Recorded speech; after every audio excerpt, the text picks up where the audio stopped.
समुंदर पार financial markets के बड़े इंस्टीट्यूशंस, बड़े stock markets, S and P, Dow Jones, Adani enterprises को यह कहकर बाहर निकाल रहे हैं कि उनके खिलाफ बहुत गहन आक्षेप और आरोप है फ्रॉड के, और इसलिए वो इंडेक्स में बने नहीं रह सकते हैं। सात समुंदर पार जो जॉनसन एलारा कैपिटल के डायरेक्टर थे, जिन्होंने अडानी के एफपीओ में पैसा लगाया था और पूर्व यूके के प्रधानमंत्री बोरिस जॉनसन के भाई हैं, उनको अपने पद से, डायरेक्टर थे एलारा कैपिटल में, उनको अपने पद से रिजाइन करना पड़ा।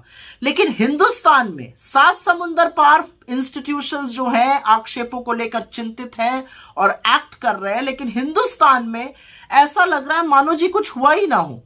सेबी से एक शब्द सुनाई नहीं देता है। कहां है एसएफआईओ, कहां है आरओसी, कहां है ministry of corporate affairs. Government of India तो ऐसे बर्ताव कर रही है शुतुरमुर्ग की तरह कि उन्होंने जमीन के नीचे सर कर लिया है और मानो कुछ हुआ ही ना। तो असलियत यह है कि अडानी जी जो है वो सबको ले डूब रहे हैं। कैपिटल मार्केट्स में, मतलब दलाल स्ट्रीट पर 15 लाख करोड़ का नुकसान हुआ है 24 जनवरी से आज तक। 15 लाख करोड़ डूबे हैं।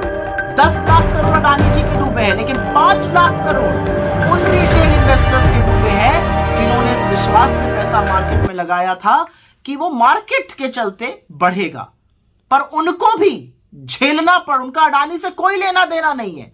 वो शायद हिंदुस्तान की 4000 से ज्यादा जो लिस्टेड कंपनीज है, जो अच्छे से चलती हैं, जो साफ सुथरी हैं, जिसमें कॉर्पोरेट गवर्नेंस है, उसमें पैसा लगाया हुआ है, लेकिन भुगतना उनको भी पड़ रहा है अडानी जी के कुकर्मों को और सरकार की मिली भगत को।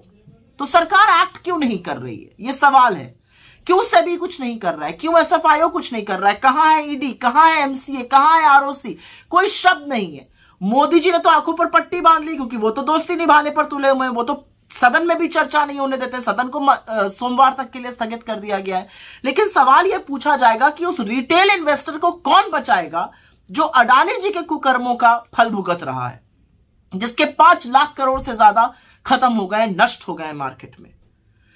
अब अडानी जी कोई छोटी सी किराने की दुकान तो है नहीं। अडानी जी मोदी जी की कृपा से इस देश के सबसे बड़े, सबसे अमीर आदमी बन गए थे। उनकी मोनोपोली एयरपोर्ट पे है, उनका एकाधिकार मोनोपोली पोर्ट्स में है, उनकी मोनोपोली फूड एंड एग्रीकल्चर में है। क्या गोडाउन, क्या वेयर हाउसेस, क्या खाने वाला तेल, सब में वो घुसे हुए हैं। फलों के बागान तक में वो घुसे हुए हैं।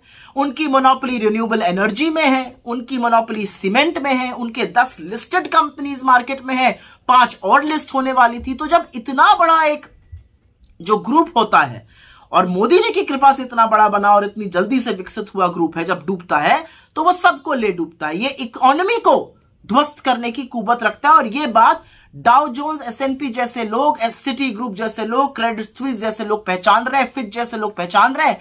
लेकिन हमारी सरकार जो है वो आंख पर पट्टी बांधे हुए और मुंह पे दही जमाए हुए बैठी हुई है। तो पूछने की बात यह है कि एलआईसी, एसबीआई, इनसे सवाल कब पूछे जाएंगे?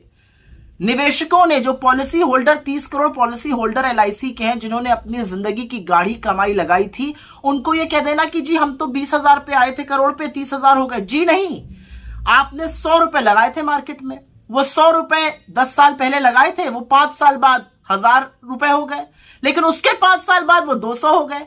तो आप ये सोचकर संतुष्ट रहिएगा कि 100 रुपए 200 हो गए, या ये सोच के चिंता जताइएगा कि 1000 रुपए कैसे 200 हो गए। वही काम एलआईसी कर रहा है, जबानी जमा खर्च।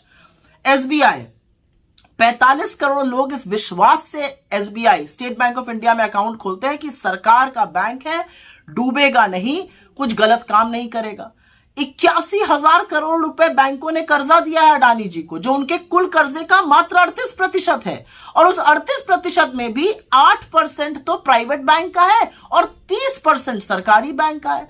तो सवाल ये तो पूछना बनता है ना कि हिंदुस्तान के लोगों की गाढ़ी कमाई, टैक्स पेयर्स का पैसा, जो सरकारी संस्थाओं ने अडानी जी को भेंट स्वरूप दिया था, वो क्यों दिया था? और आज जब रिटेल निवेशक, जब छोटे छोटे निवेशकों की पूरी पूंजी ध्वस्त होती जा रही है, उड़ती जा रही है, ब्लड बाथ मचा हुआ है मार्केट में, तो सरकार क्या कर रही है? ना सदन में बहस करने की अनुमति देती है, ना जेपीसी कराती है, ना सुप्रीम कोर्ट के जज से कोई जांच कराती है। तो आंख मूंद लेने से इसका निवारण नहीं होगा मोदी जी, क्योंकि अब वक्त है मित्रता छोड़कर कर्तव्य निभाने का, और कर्तव्य आपका हिंदुस्तानियों के प्रति है, एक अडानी जी के प्रति नहीं है। ये बात 7 समुंदर पार फाइनेंशियल इंस्टीट्यूशन समझ गए, लेकिन आपकी समझ में ये बात नहीं आ रही।